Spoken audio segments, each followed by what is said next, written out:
typically say your name or your last name right. Yeah. When they don't say it right for the right reasons, right? They don't know what an AU is supposed to sound like. So they just say sour as if it said SOU. And they're saying it right, but not because they know how to pronounce an AU in a German name, but because the closest thing their brain recognizes is SOU. And so they say Sauerland. I'm like, yeah, that's right. So that is correct. Yeah. So has anyone ever said Sauerland? Said what? Sauerland? Oh, I just meshed it together like Sauerland. Yeah. I don't know. Not really. Okay, because that's kind of my impulse with your last name. I'm not going to lie to you. Like knowing it's German. Well, you see, let me correct that. Sig Sauer is a German company, and it's spelled the exact same way. Sauer. I'm just not realizing that. If they had a theme park, they would call it Sig Sauerland. Exactly the same as my last name. Wow. That's crazy. Yeah. Interesting. Very nice. I've gotten Espinoza my entire life. There is no Z, nor is there an O in my last name, but people find a way to work it in there. Yeah, it's just, I'm like, that's so far off from what I'm pretty sure your last name is that I'm like, I'm hesitant to say, like, your last name is Espina, right? It's Espina. That was correct. Okay, yeah. Espinoza is just so far off of that, I assume that I'd be at least a little bit wrong. That's what I'm saying. Or they add in the inye, like the little swiggle over the it N. must be Espina. Exactly. And they literally add it in to like sound more culturally sound. And then you don't say anything because you want them to just, I don't think, like some people I think need to go on in their life and feel that like I said her last name right. And that was cool. And I'm cool now. Can be more important in the moment, especially if you're not going to be hanging out a lot. That's what I'm saying. Sometimes you have to pick your battles. Yeah. Yeah. Speaking of today, we're only going to be talking about combatives. Dope. So, okay. I'm joking, by the way. Okay, cool. I have all kinds of questions because I don't know anything about combatives. Amazing. Now I'm scared to say your name, even though we just talked about it. Sig Sauer. Hi, Joey. Good morning. Good morning. It is 7 a.m. Mountain time, so... Is it already 7? I thought it was like 6. It's like 7:15 at this point because I did that thing where I changed my hoodie like 5 times because it's actually kind of warm in my apartment, even though it's cold outside. And also, happy Halloween. Happy Halloween. Happy Halloween. How Spooky. exciting. Spooky. Seriously. And it's still dark outside. You can't even see the mountains. Like if you look out, you can't see past like the just block of clouds. So it's kind of insane. In the scenic parking lot. The scenic parking lot. Exactly. Well, thank you for being here. This is going to be an episode between 1 and 10. Who knows? I'm not that organized, but I'm very glad you're here. We had an episode 1, or I guess a part 1 in season 1, which I remember every part of, obviously. So I'm really excited to be back. And no, it's okay. I did that thing in new guest speaker episodes where I don't know the person very well, and I'm just like the whole time I'm panicking, and you can tell it's not like subtle. It's like my questions are jumbled, and I don't know. It was cool though. I feel like we vibed, it worked out, and now you're in Utah. Yeah, for sure. Yeah, now I'm in Utah. You're in Utah. Hopefully we can get some spicy information out here. Yes, absolutely. What do the people want to know? That's the question, aside from how to pronounce my last name. Absolutely. Well, for those that don't know you, would you introduce yourself? Yes, my name's Joey Sauerland. I'm a competition shooter. I shoot for Masterpiece Arms. They're a company that makes competition guns, and they make 2011s, if you know what those are. And so I shoot USPSA and IPSC, and I travel all over the country and the world for competition shooting. And I just recently returned from the IPSC Handgun World Championships, where I was a member of Team USA, which was very cool. Very cool to get to go to Africa, represent the United States.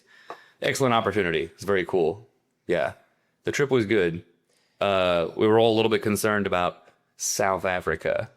Yes. Initially, but it ended up being fine. Where we stayed was very secluded out in the middle of nowhere. Very luxurious accommodations. Good. And did you stay in a pretty big group? I'm assuming Masterpiece Arms shooters. No, actually, because I was originally the only Masterpiece Arms team shooter who was going to be going, because I had a spot they determine who gets spots on Team USA based on your finish at nationals. Right. So I was on Team USA, but it ended up being that there's open registration where the remaining spots of the match get filled up after the slots that are given to shooters who have earned slots in certain countries to be part of that national team. There's other open slots that can be taken up by anybody. And one of the other MPA team shooters, Mike Huang, got one of those spots. So we were together, even though he wasn't there on Team USA. He was there just as a shooter, but he actually shot a really great match in open division, and he ended up beating 3 of the 4 guys who were on Team USA. Whoa. Yeah, it was pretty spicy. He wasn't even on the team. You know, like normally the people on the team are supposed to be the best people from that country. Right. And they are, right? Like the other 3 guys they're also excellent open shooters. It just so happened that at that match, Mike shot really well and beat 3 of the 4 open team guys. That is amazing. Yeah. Okay, pretty cool this for makes him. more sense. This helps put Shotgun World in context a little bit, because someone was like, hey, if you don't make the team, just go as an individual and like beat everyone. And I was like, Yes, exactly. absolutely. That makes a lot of Yeah. sense. So be Mike Wang. That sounds really cool. Yeah, be Mike Huang. He's cool. And it's actually Huang. We're talking about how to pronounce the last name. Yeah. He's Korean, and his last name is pronounced Huang. And Nice. yeah, just occasionally it'll come up that everyone calls him Huang. Everyone always has. And it's just not worth correcting him all the time. Got you. Okay, and we're perpetuating that right now. Yeah, so Mike Huang. Wow. Okay, that does sound kind of cooler. So that's exciting. Oh my God. Okay, so remind me, how many years have you been in the sport so far? I started shooting in 2021. And you went to your first world shoot already. Yeah. That's yeah. insane. Even I know that that's a huge deal. And I'm still like, almost doing this completely recreationally, even though I want to take it to the next level. We're going to talk about that. It's not about me right now, though. That's insane. It's becoming more, I'd like to say, oh yeah, I'm the only person who's ever gotten good that fast, that good that fast. But it's becoming a very trendy thing, more so, to get good really fast. I don't know if I think there's at least like a little bit of like because it's possible, more people do it now, Someone sets a new world record in the 100-meter dash, and like it was thought impossible, but then next year somebody breaks that record, Yeah. And so there are a good number of people who are getting good really fast, like Alistair, who we hung out with. Yes. He just placed 10th in the nation at nationals in limited optics division, which is the most competitive division in the sport right now. And I think he started 2 years ago, which is really unheard of. Right. It's really unheard of. But there's certain things you can do to get extremely proficient with a handgun very fast. The biggest one being, very high amounts of dry fire training. And he's been doing that. He's been doing that a lot. That's wonderful. Yeah, and that's what I did too, to make progress quickly. Right. And at what point did he start with you in his journey? Do we know? Early on, so over a year ago, he took my class, my one-day class when I was out in Salt Lake City. And the first hour of that class is how to dry fire properly, right? It's not just... We talk about the name of the one-day class that I teach is Defining Success with Joey Sauerland. And a lot of people, if they do dry fire training, their definition of success is, I just got to get my hands on the gun for 20 minutes a day, Yes. And it's just that's not a very good definition of success. So, picture any other athlete in any sport. You're in the gym and you see an NFL, quarterback or something, and you're like, oh wow, look, it's so and so, he gets paid $22 million a year. What are you doing in the gym today, so and so? And they say, just got to work out for 30 minutes. You'd say, that's kind of stupid. Just you got to kind of be participating for 30 minutes. Like, what are you talking about? Right. So that the first huge part of the class, the first actually over an hour of the class, is how do you define success in your dry fire training? How do you make it effective? How do you make it fun? How do you make it effective? Really just is the best word, right? Like just holding the gun and pointing it at things. If you're absolutely new to handguns completely, or guns at all, maybe you would get some benefit from that. But if you're already a competition shooter and you want to get better, that's not enough. Right. We need to better define success. Would you say that this came from your years of personal training and bodybuilding, like having to really think about what your idea of success was because of the timelines you were on and the competitive nature of the sport? Definitely, yeah. And then I also, from getting into competition shooting, I kind of put myself on a timeline. When I first started, I kind of told myself, this is cool. This is something I want to do. This is something I want to get good at. But if it's going to take me 10 years to get really good at it, I'm going to do something else. Right. I'll go pick up racquetball or something, or pool. But, Right. 10 years is a long time. And when you first start in the sport, I make my living, coaching, shooting now. That's what I do. And so I'm heavily invested in it now, but especially when people start shooting, there's very, very few paid professional shooters. People get into it and start doing it because it's a hobby.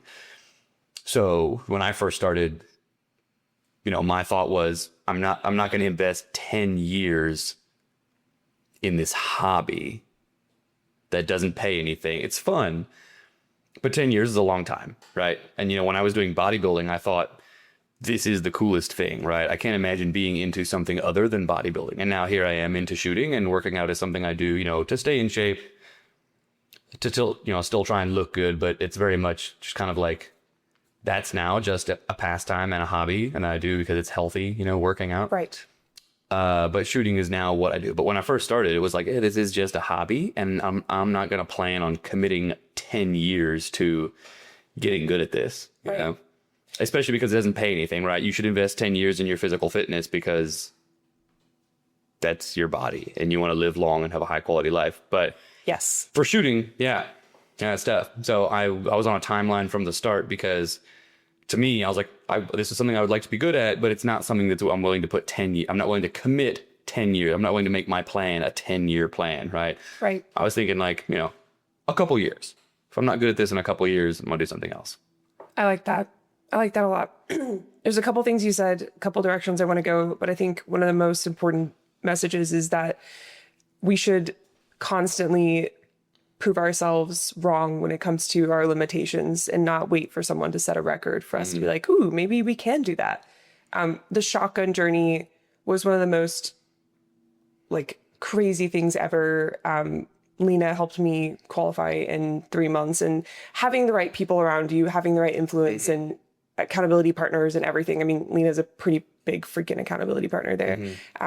That was a big message to me, and showing up and doing what I did. That was the first time that I was like, maybe I should take USPSA seriously. And shotgun stage planning was so much harder than USPSA stage planning. Oh yeah. Just because I only had 11 to 14 rounds, depending on what tube I was running. And so you have to count your targets religiously. And then you have to account for your skill level and the distance and chokes and things that you just don't have to do with USPSA. So you have the amount of intentionality going in is crazy. And I started thinking about my USPSA journey, and I was like, I've really not been defining success, and I've been using it as a way to get outside.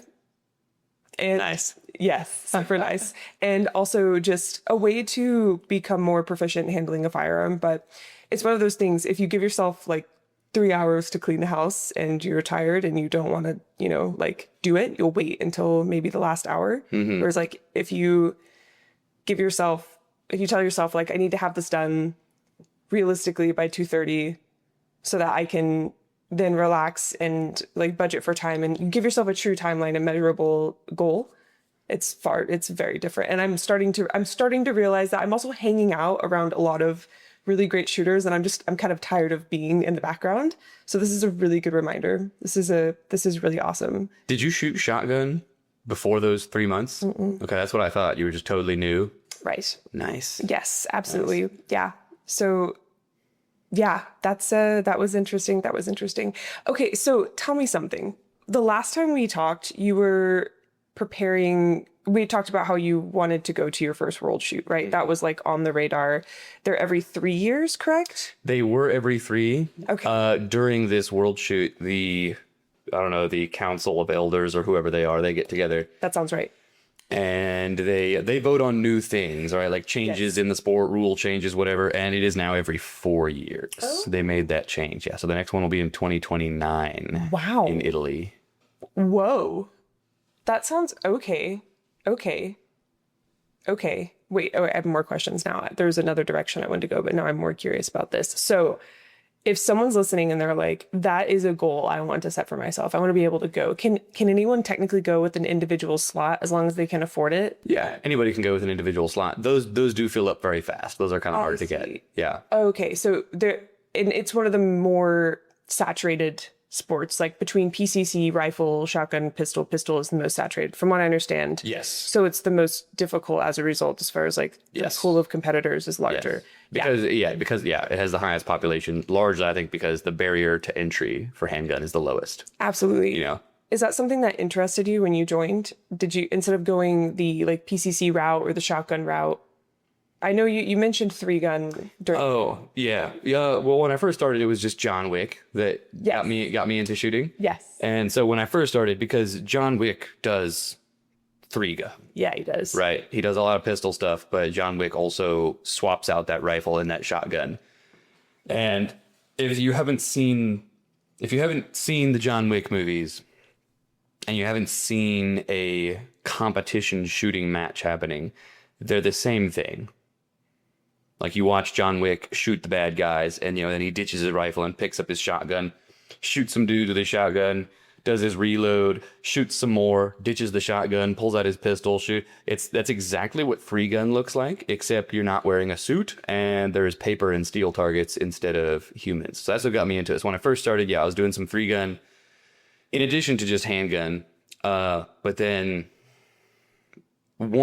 because you have to have so much more stuff, right? So if you're a serious competitor, you bring not just a gun, but you bring a backup gun in case something goes wrong with that gun.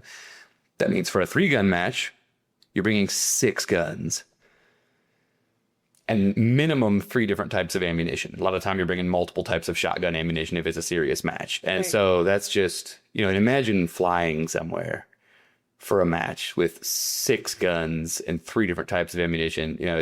It's just much more difficult to do. And then because of that barrier to entry of equipment, complexity, and cost, the participation is much lower. Right. So if you go to a level 1 club USPSA match, depending on where you are, there might be 50 to 100 shooters there. You go to a level 1 shot or 3-gun match, there might be like 15 people there because there's a lot less people who have all that stuff. So I eventually morphed into just pistol because that was the one that was, I could train for that one the most, didn't have to buy more equipment, and there was more people, there was more matches to go to. But I wouldn't hate on 3-gun. 3-gun is the most John Wick of the shooting sports. Absolutely. So massive credit to 3-gun. It's much harder to do 3-gun. Right. Yeah. Yes, I've heard that pretty much my entire time in firearms, and getting into shotgun gave me some context to like how there are far fewer people, and it's, as far as like the barrier to entry, like going to the World Shoot in that time, I think it's one of the only ones you could do that in that time with, probably just because of the supersaturation, and undersaturation. Anyway, it's early. Okay, so let's talk about this. Something that I've struggled with on the side of like, I used to be one of those people that looked at competitive shooting and I was like, it's not applicable to like everyday life, and it's not, it's not like self-defense driven, when really that's not the point. That's not the point. Someone like me now, I use it to become more proficient with my firearm at distances, that are probably not applicable to self-defense. I'm not going to like shoot a dude at I might. 20 yards. Yeah, it's rare that you have to defend yourself from 20 yards away. I was about to say, that's like really hard to defend in a court of law. And I think another thing is that I looked at the sport, and this is not to be, I'm going to say something a little spicy, but it's my podcast. So like, do it. Truly fuck it. When it comes to the general health of shooters, like I've not seen a lot of shooters that are in crazy good shape. Like it's kind of insane, like how incredible these, like, there are some GM shooters and I'm like, oh my gosh, like he moves like you would not think he moves. Yeah. So that's been really interesting. As far as your presence in the industry, I feel like you do a good job at bridging those two ideas of being healthy and then also a good shooter. And but you also don't overcomplicate it. I remember in the class, I thought there was going to be a huge movement section, and you were like, use the gun, like pretend there's a rubber band pulling you to the target and just get there. And you didn't overcomplicate it. It wasn't like that big of a deal when it comes to that. How would you, for someone who's wanting to get into the competitive shooting sports, who's also like on a fitness journey, how would you say they should like balance those two concepts? If you're someone who just works out 4 or 5 days a week, then you're already above the 50th percentile for physical fitness for competition shooters. It's just not a particularly athletic sport. It's much more about shooting skill than it is about athleticism. And that can vary from match to match. There's one match down in Florida every year. I forget what it's called, but it's just what they do is a whole bunch of crazy stuff. So like you'll start a stage on like a rope swing. But that's one match that's known for that in the country where you do that kind of stuff. A lot of the time the movement, the athletic requirements are just very, very minimal. And somebody who's very out of shape and really good at shooting is going to perform just as well as somebody who's in really good shape and also really good at shooting. It's just not usually a deciding factor. But what I always tell people is you can't shoot matches if you're dead. And that might sound crazy because you're like, oh, well, I'm not going to die anytime soon. Well, one of the best shooters in the world, maybe the best shooter in the world, is a guy named Eric Graffel, and I think he's in his late 40s now. Right? So, you know, find me a 47-year-old who's 300 pounds who's still out there competing. That doesn't exist. Right. You might be able to find someone in their 20s or 30s, you know, maybe getting close to 40 who's 300 pounds. But basically, for shooting, yes, but also just for your life. Right. You should work out and be in shape. Yeah. Absolutely. I do think it's cool, though. I've had many conversations with people that started working out because they got into competitive shooting. So and dope. Love it. Feel like they could move as well and realize like agility and like speed is part of it. It can help you a lot. It's really cool to see that happen.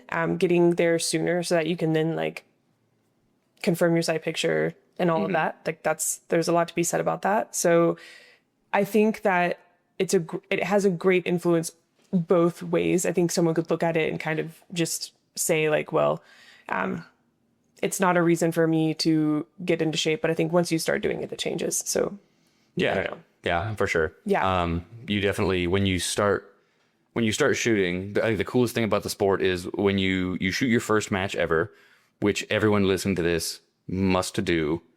My fiance shot her first match and it was her second time ever firing a firearm. And her first time ever shooting a 9mm was at a USPSA match. She shot the whole match. Obviously, she didn't win.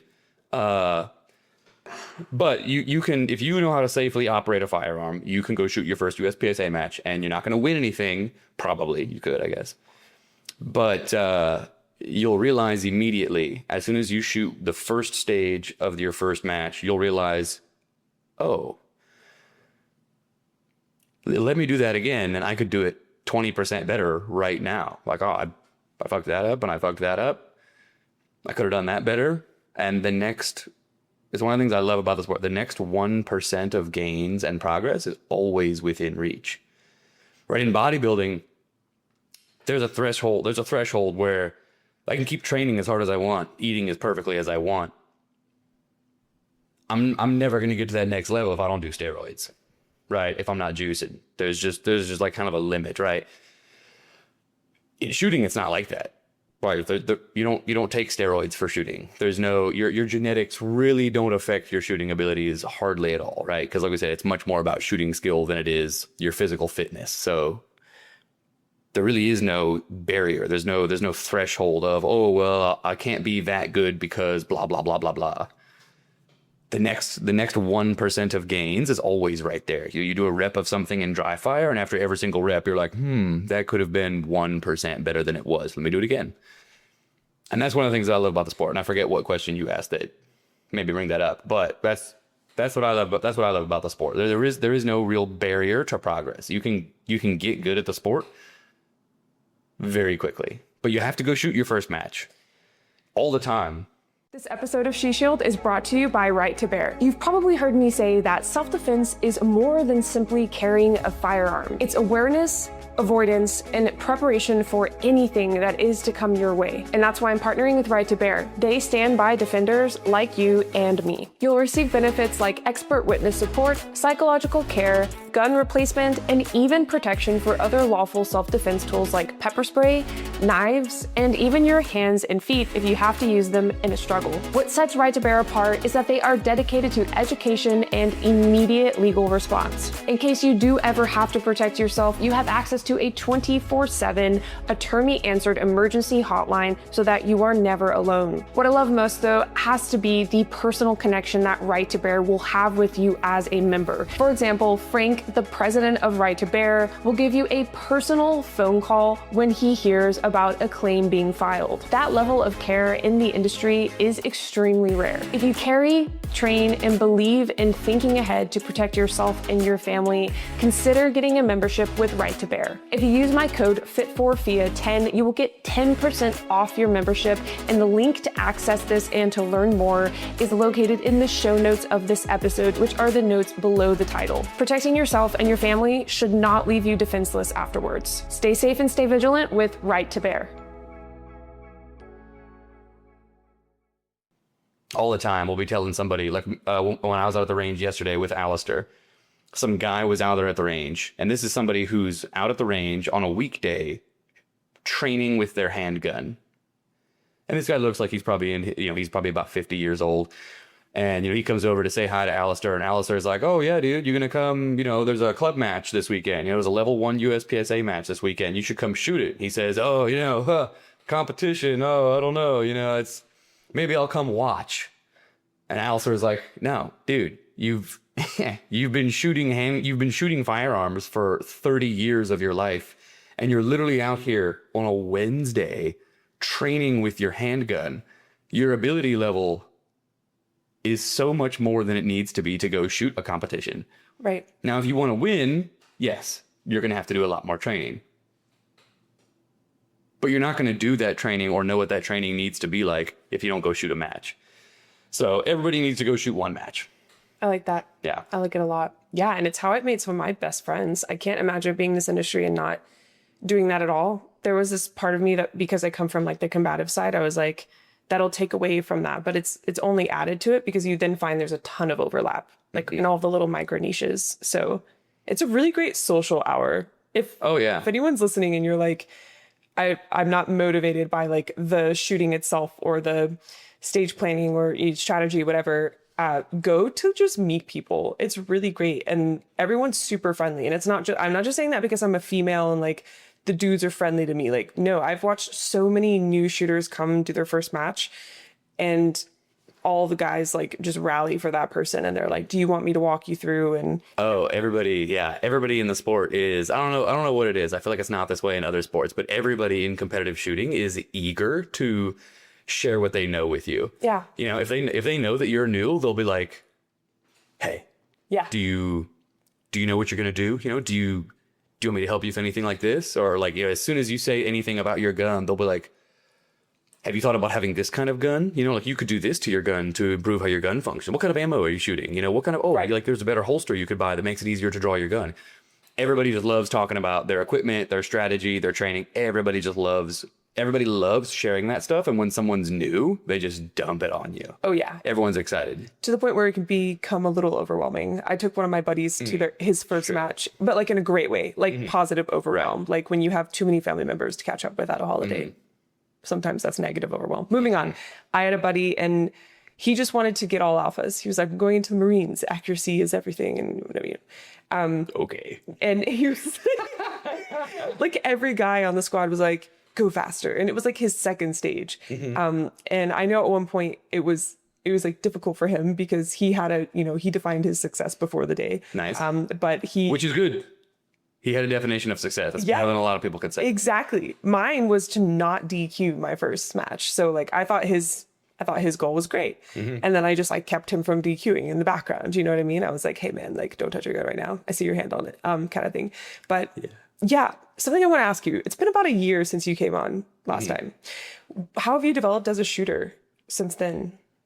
Well, over the last 1 year, the main thing that I've done differently is I've started doing more live fire training. So, we're big on the dry fire, Yeah. right? Dry fire is huge. Yes. And I've always been a big dry fire guy with just supplemental amounts of live fire. But over the last year, because I've had the time and the resources, I have been doing more live fire training. And there's definitely stuff to learn, there's stuff to be gotten out of it. But if I'm being totally honest, I think I'm probably shooting a little bit too much. Ooh. And I should be dry firing more. Oh. Yeah. So Okay. where I was on the range yesterday with Alistair, I fly out today, and so I couldn't bring my ammo with me because it wasn't packaged properly. It was in a big loose tub. And so I had to get rid of all of it. And so I was like, hey, I'm not gonna, Alistair is, I'm gonna call him a student of mine because he is. And after being on the range with me yesterday, he is definitely training the way that I taught him to. And he was like, yo, I'm gonna do a rep of this in live fire, and then I'm gonna do a bunch of reps of it in dry fire. And I was like, I gotta get rid of this ammo, so I'm just gonna do live fire, right? And eventually, after like an hour or two, I used up all my ammunition, and we still had some time left. And so I started doing dry fire reps, and I realized, I've been slacking. I've been shooting a lot because I can. These dry fire reps, I'm getting a lot more out of them. Punching holes in targets and having the gun go bang. Yeah, there's things you need to learn about that, but it's very distracting. You can learn a lot more about what you're doing with the gun, what you're doing with your eyes, what you're doing with the sights of the gun when the gun's not going bang. And so for that, and then also, most people in the sport have a day job, right? It's not a real professional sport. It is a professional sport. Most competitors happen to have full-time day jobs. Right. And, the limiting factor for a lot of people is, I want to get good, but, my range is 45 minutes from my house and I can't, shoot that much ammo. Dry fire training, I think, is, if you had to pick only one or only the other, I would pick only dry fire training, personally. I know a lot of people would disagree with that, but I think it's a lot easier to learn when you're doing dry fire. You can get a lot more reps in per minute of training, and it costs nothing. Right. What would you say you can get or you can't get in live fire that you can get in dry fire? Well, there's some certain different things that your hands have to do. Yes. When the gun is going bang. Right. So especially in the division that I shoot, I'm shooting 40 caliber ammunition. Right. So my gun goes bang a lot. Yeah. And there's certain things that your hands need to do with that gun so that, the sights return to the target consistently and quickly. Right. There's certain things that you need to do with how you pull the trigger to make the gun go off without, disturbing the sights. And things like that, kind of mechanical things that are particular to pulling a reset trigger and the gun recoiling that are specific to live fire. But outside of that, everything else. And I like the biggest thing, so the biggest thing in competitive shooting is your ability to put the sights of your gun exactly where you want them very quickly. That can be done in dry fire. And that's the biggest part of the sport. And you don't have a red dot. No. I think one of the biggest cheats with dry fire is like when you have a red dot, you can see exactly what your shot would have done, like just based on how the dot moves. And it's been a while since I've shot irons. I don't know if you can tell because I'm like shooting myself in the foot with this analogy, but with the dry fire and sight picture, would you say it's more difficult with irons? I actually can't speak on that. It's been a long time. Because you don't have this like red dot showing you like this movement pattern. Okay. Yeah. The dot, I shot Alistair's gun a little bit. Having a dot is, it's amazing. It's incredible. It's like luxurious. It's like, I don't have to. It removes a large part of the challenge of shooting a gun with iron sights. Right. Which is your eyeballs need to be interpreting information from 3 different depths of things, right? Right. My eyes need to be getting a great amount of information from the target. So they need to be seeing the target, which could be 5 yards away, could be 25 yards away. My eyes also need to be getting information from the front sight of my gun and enough information from the rear sights to calculate the relationship between those 2 things and then project whatever that relationship between those 2 things is onto a target at whatever distance. Right. And that's like, you're not doing math, but, think about your brain running equations of, they're this much off kilter and a little bit high above the rear sights at this distance. That means my bullet's going to hit somewhere around here. Right. You know, like you're running equations. Whereas with the dot, that's where the dot is. That's where the bullet goes. It's pretty cool. Yeah. Yes. It's a fun challenge. I enjoy shooting iron sights, and I think a gun with iron sights looks cooler. I think it looks more classic. You know, I agree with that. And also, I have had some people say something. Who was I talking to the other day? Oh, yeah, it was Alyssa Seymour. She was the most recent guest speaker. And she was like, I should probably have a red dot on my concealed carry gun. And I was like, no, I don't think so. The chances of you utilizing your red dot in a self-defense scenario with someone 3 to 5, even like 7 feet from you is like very, very rare. Like the idea that you'll be doing that. In fact, there are statistics to support that. I'd actually like to link that in the show notes. That would be interesting. Beyond that, I am curious, when do you have to really start looking at your sights based on distance? Like at what distance do you really have to lock in to make sure you're not going to like fuck it up? Well, that's kind of a complex question. Firstly, for the average person who maybe doesn't shoot matches and maybe goes to the range, you know, you just said that most self-defense scenarios are going to be like between 3 and 5 feet away. Anybody who's ever shot one match knows extremely well you don't even need to see your gun, right? If you dry fire for 5 minutes, you can hip fire your gun with it at the height of your belt and hit a target that's 3 to 5 feet away in the middle every time. It's just not a difficult thing to do, let alone if you have both hands on the gun and you have the gun in front of your face instead of down at your hip. That's just, you don't need iron sights on the gun, let alone a dot, right, to hit something that's that far away, right? If I'm 3 to 5 feet from someone, my arms are covering 3 of those feet. Right.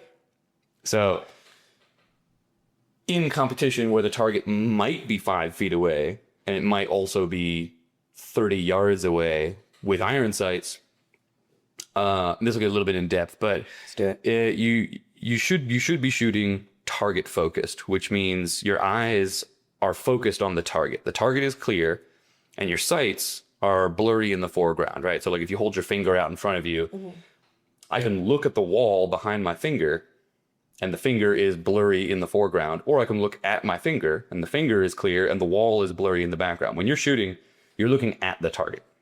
You're looking downrange at the target and your sights are blurry in the foreground. Now with a dot, with an electronic optic, you've just got this bright red electronic dot. And wherever that is, and keep in mind, if your arms are 3 feet long, which they're not, that dot's 3 feet in front of your face. Right. You see the dot, even if you're looking at the target. The dot's, you got this bright red electronic dot right in front of your eyes. You look at the target, you can still see the dot, but you need the information from the target. Because if you start looking at the dot, you're now not going to know anything about the target. With iron sights, it's still the same. You still shoot target focused, looking at the target. But depending on the difficulty of the target, some percentage more information might filter in. So instead of, target focus and sight focus just being binary, 0 or 100, you're either one or the other. Maybe on a difficult target, maybe I'm 85% target focus. And I'm not switching to sight focus, but I'm allowing a little more visual information about the sights that are in front of my face to creep into my vision, because I do have to calculate more about them. Whereas if I have a dot, I'm just only target focused the whole time because the dot's just the dot, Right. The bright red dot is the bright red dot, and that's where the bullet goes. Whereas with the iron sights, there's a relationship between the front and rear sights, and that needs to be calculated. And I might need more visual information for the sights depending on the target. But right. For anybody shooting at the indoor range that probably only goes to 20 yards, and most people there are shooting targets 10 yards and under, you should be looking at the target. Right. Yeah, whether it's iron sights, especially a dot, but even if it's iron sights, you should be looking at the target. Yeah, absolutely. I believe isn't it a proprioceptive index? From our belly button to our eyes. When we say point at something, we don't point from down here. We point using our line of sight. And with retention shooting, you have the proprioceptive index to be able to even bring your gun back and still know where the muzzle is pointing, where a bullet should go, yeah. just by the orientation of your body in a 3D space. So it's it's cool when you kind of tap into that and then you test oh man, my first competitive shooter instructor, when I would just overthink stuff, he would tell me to just, man, it's been a while since I've trained with him, so I can't remember the distances we were at exactly, but I want to say it was like 10 yards or something. Like he would have me shoot and like not over confirm, just kind of like trust my body. And it was insane what I was able to do. It was like, it was crazy. I missed that. I need to go back and train with him. It was a cool time when I got into that. I basically left my concealed carry training to the side because I was like, this is the coolest sport ever. Like USPC is amazing. Like there's so many good things about it. And like, especially like coming from med school where like everything's so competitive and like there's very little camaraderie, like moving into like the competitive shooting space, I was like, holy shit, these people are awesome. And I made one of my best friends. So all the more reason. Something I'd love to pivot to, by the way, and I love that we went in depth on that because it's very helpful, especially for, I'm an instructor and I don't train with iron sights very often, like very, very rarely do I. I think my Glock 43X is the only gun that doesn't have an optic, and it's because it's not MOS. And because I was like, what the fuck is MOS? When I bought my first gun, I was like, MOS, no thank you, $50 extra for optic cut? Like, what is that even? Yeah, exactly. So I'd love to transition to what you're doing now with your educational library for shooters. It's not something I've seen in the industry so far. Like, so tell us about it. So it's called the Practical Shooting Training Library. Hell yeah. Which abbreviates PSTL, yes, pistol. Yeah, super nice. But yeah, so people get into competition and immediately they realize, wow, there's so much to learn. The spectrum of ability level is so much higher than you think, right? You show up at your first match and you think, yeah, okay, you shoot the targets, right? How different can that really be? And then you see some grandmaster shoot it with an open division gun and you're like, I didn't realize, this guy just shot a 32 round stage and hit every target pretty close to the middle in 11 seconds, right? Like I didn't realize, and the targets were an average of 15 yards away, right? Like I didn't realize that was possible with a handgun.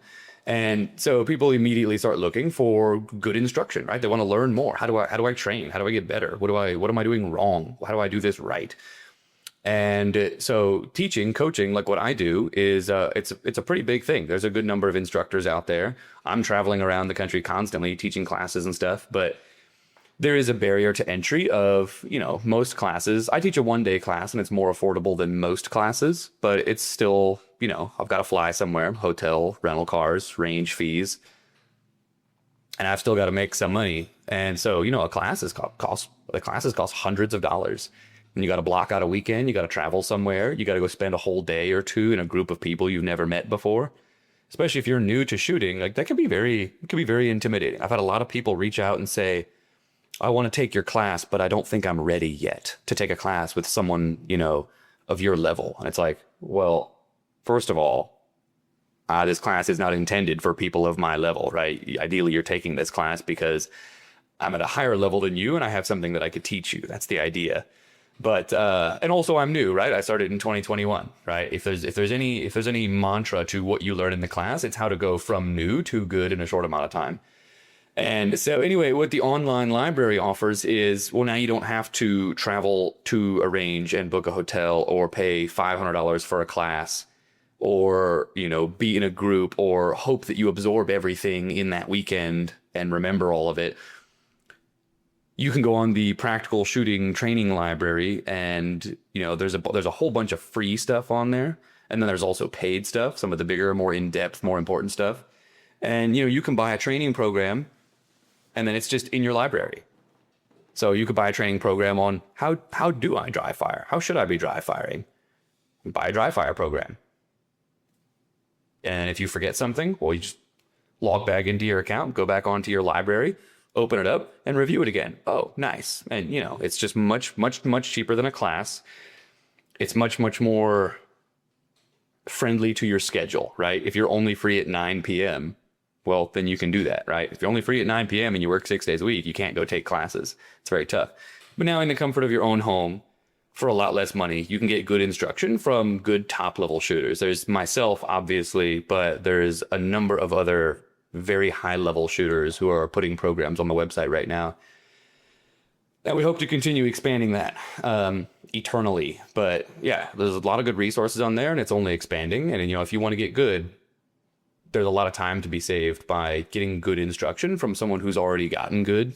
and can help you save a lot of time and especially a lot of money. Because some people think that, you know, your learning is proportional to the number of rounds that you fire, and it's just not the case, right? I did a lot more shooting this year, and I think my learning curve slowed shooting more. So it's not just how much you shoot. It is about how you train, what you do in your training, how you define success in your training. And so that's the goal of the website. Make that more accessible to everyone. Absolutely. That's so exciting. Congratulations on launching it. That's Thank you. Freaking huge. Thank you. It's pretty cool. Yeah. It's pretty cool. Absolutely. There should be some good value there. Yeah. Is it something you wish you had when you had started? Oh, 100%. Okay. Yeah. And I mean, you can still do things the old fashioned way where there's an amazing amount of material, you know, on Instagram and YouTube. That's where most people go, right? They go and shoot their first match and they're like, oh, wow, there's a lot to learn. Let me get on YouTube and see what I can find out. Let me get on Instagram and follow some people and see what I can find out. And you should do that too, right? It's a great way to get new information. But usually people want, you know, if they say, okay, well, I want to actually get instruction from someone who's instructing me instead of just, you know, tidbits or watching somebody on YouTube. This is what that's for. Right. It's no, I don't want to just watch YouTube videos. I want to get instruction and training from an instructor who is a very high level shooter, formatted in a way that's designed for me to be a student in the course. Right. You know, with modules, videos, written explanations, Yes. instructions. That's what it's supposed to be. Absolutely. Yeah. I love that you mentioned that because social media is one of those things. It's a great way to spread ideas and motivate you to want to learn more, but it's just an array and mix of information, and it can become overwhelming and can even deter some, especially new shooters. So I really love this. This is freaking awesome. And again, I haven't heard of anything like it. ShivWorks does a really good job at, they've started putting more things online, which is so great because ECQC, which is the first class I started with them with, it was so overwhelming between getting like absolutely mauled and the evolutions where like there's scenario training where you're grappling with helmets and simulation guns, between that like almost emotional stress in addition to the overload of information. It feels almost impossible to keep up. And like I've done 2 ECQCs now, and I know it's the same curriculum, but there are some things where I'm like, I completely forgot about that because there was so much to retain. Mm-hmm. And so they started doing more online things to supplement that. And I think it's going to be revolutionary. So you're doing this in a way where like you're also vetting the people coming on and instructing. So it's not like YouTube University where like you don't really know who to trust. Like you don't know Right. if they're like it's called like paper grandmasters, right? Like people that just like they don't have the consistency across the board. Yeah. It's like I forget what that is. And if my goal was to undermine using YouTube to try and convince people to go to the practical shooting training library instead, what I would say was, you know, on YouTube, yeah, you've got people who say they're all that, but aren't actually, or people who don't know what they're talking about. And then also for every really good instructional video, you know, this is YouTube, right? There might be 100,000 videos that are dog shit. Right. Now, I'm not going to say that because obviously I would say that, right? I want you to go to the website instead and check out the online programs there. But it is very concise, right? Right. You get on there and you can just look at, oh, okay, Mike Huang has some programs on there. Well, he's the second best open division shooter in the entire world. He got second place at the World Shoot. He has some authority to speak on what you should be doing with your gun and how you should be training. Right. Oh, and look, he has a program on, I don't know, whatever it is, fill in the blank. That is something I want to get better at, and it's $20 or it's free. You know, there's everybody who goes on there. I tell them they have to put out some free content too, so that people can come see the platform, see how it works. Absolutely. Because once you see that it's, you know, it is like online. It is like online school, right? It's not just watching a YouTube video and then, you know, pausing it. What did he say? Rewind it. It is set up like online courses, which is super convenient for learning. And so, yeah, I mean, you can still go to YouTube and Instagram and find all kinds of amazing information, right? Right. I'd be way too biased if I said you shouldn't do that. You should. But it's a much more concise way to get what you're looking for from people who are teaching it for a good reason. Right. Because they're qualified too. Absolutely. That's exciting. Yeah, there's not a lot of standards in the industry. I say that a lot. Like Craig Douglas says it really well. He says and this is not verbatim, and I really want to say that, so sorry, Craig, if I mess this up, that to say we're an industry is to say we have standards, and there aren't a lot of them, like especially on the concealed carry and like self-defense side.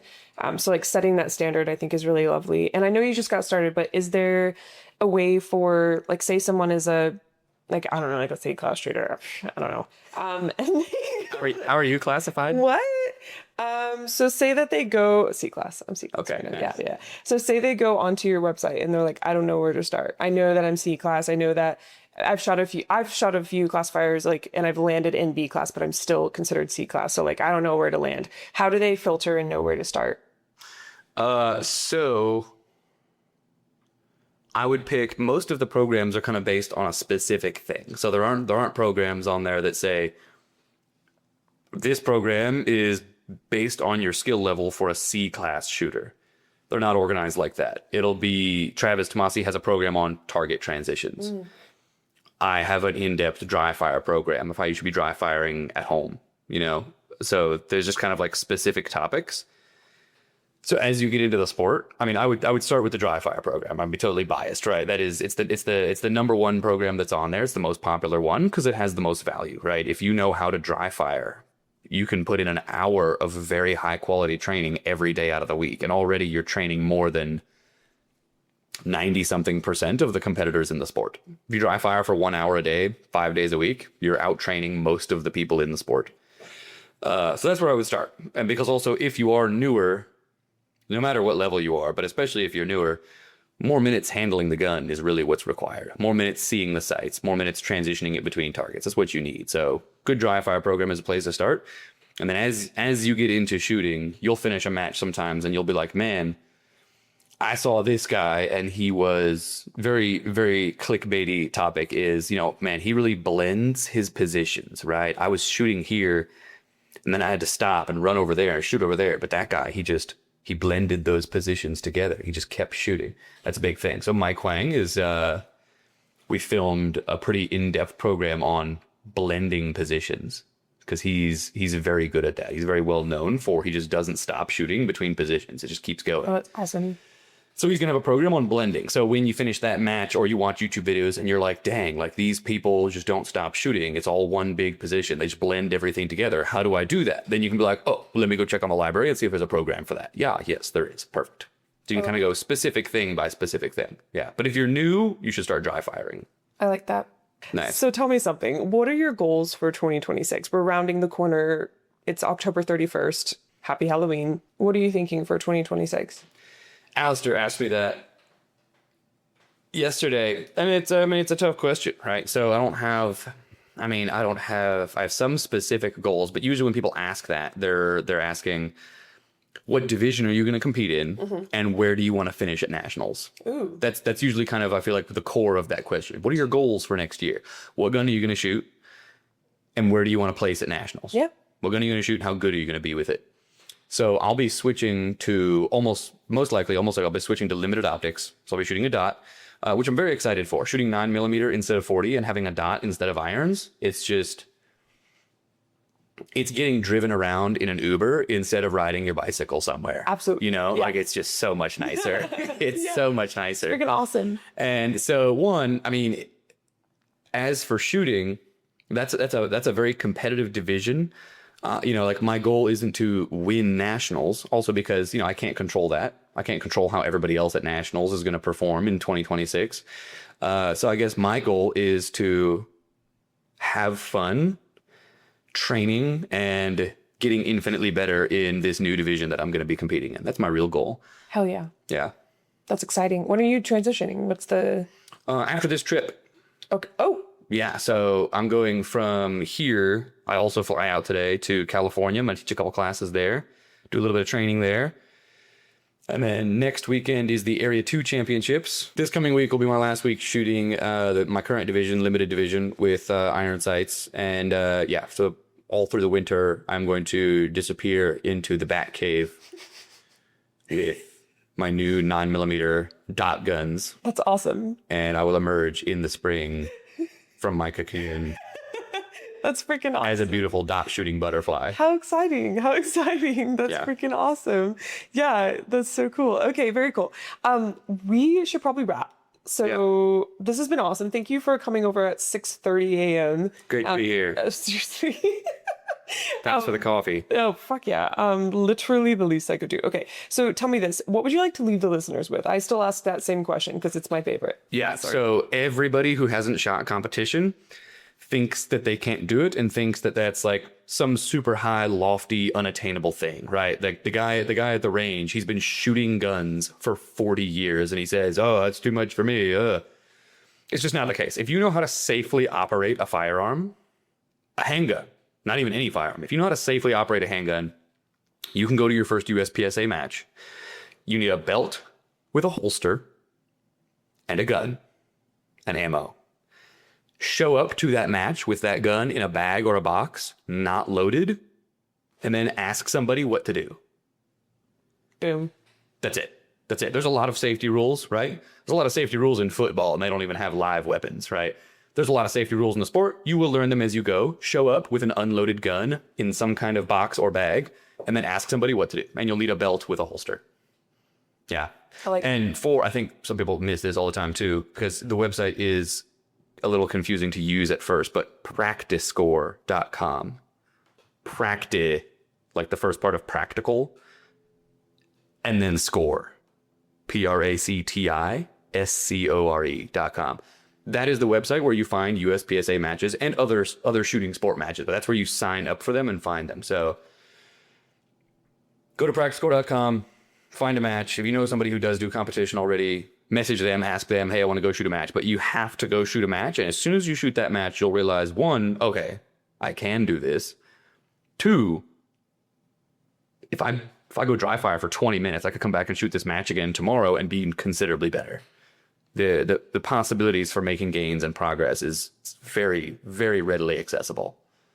So yeah, everybody go shoot. And then you can check out practicalshootingtraininglibrary.com for online training programs. On Instagram, it's at Practical Library. And it will be tagged/linked in the show notes, which are the notes below the title, along with all of Joey's website, social platforms, all of that. The Instagram page is new. That's why it only has like 500 followers. It just made it the other week. So Absolutely. don't think you found the wrong one when you see it doesn't have a lot of followers. Right. That or you think it's like a spam account because, yeah. Right. And then like all the suppression right now is insane. So yeah, absolutely. I think that was the right move to create another page for it. And yeah, absolutely. For sure. Yeah. It's easy to want to be like, well, I already have all these followers on, because you're doing quite well with that. That's awesome. Thank you. It's great. Absolutely. Very cool. Thank you. Thank you for being here. This has been so much fun. Great to be here. Thank you. Thanks again for the coffee. Absolutely. This is the third guest speaker I've filmed in my studio in person, and I so much prefer it. Like, it's insane. So yeah, it was a little bit of a rough setup, but I appreciate you rolling with punches, and I look forward to the next time. I think we should do just a dry fire training session and like film it next time. I think we'll totally do that. It's been a busy week, but that's like my goal for when you come back in town, if you're down for that. Absolutely. Hell yeah. Awesome. Thank you so much. Thank you guys for listening. Check out the show notes. Keep up with Joey's journey, and definitely train with him. Don't go to YouTube. Go to the PSTL. The PSTL? PSTO, yeah. PSTO. Is that okay? Hell yeah. Awesome. All right, guys. That's it. That's the